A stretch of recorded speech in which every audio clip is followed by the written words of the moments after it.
Bugungi mavzumiz mehmonga menyu berish tartibi haqida gaplashamiz. Fine dining restoranlarda ichimlik va ovqat menyularidan iborat bo'ladi va birinchi o'rinda ichimlik uchun zakaz olinadi.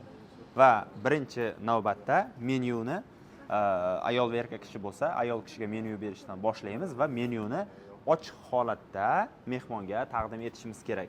Keyin bo'lsa, gentlemenga menyuni ochiq holatda topshirishimiz mumkin.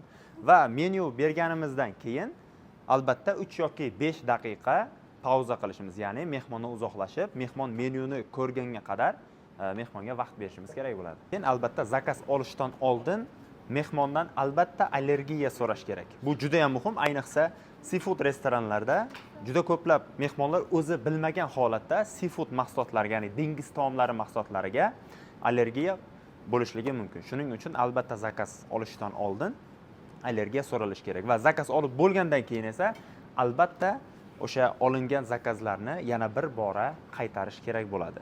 Shu bilan bir qatorda ichimlik va ovqat menyularini to'liq zakaz olib bo'lgandan keyin o'sha zakaz bo'lgan ovqatlarga nisbatan ichimliklarni yaxshi kombinatsiya bo'ladiganlarini cross-sell qilish bu yaxshi hisoblanadi va bu ofitsiantning mahoratiga bog'liq. Albatta buning uchun tajriba kerak bo'ladi va bilim kerak bo'ladi ichimliklar bo'yicha. Ana shunda zakaz to'liq olingan hisoblanadi va tartibi mana shundan iborat bo'ladi.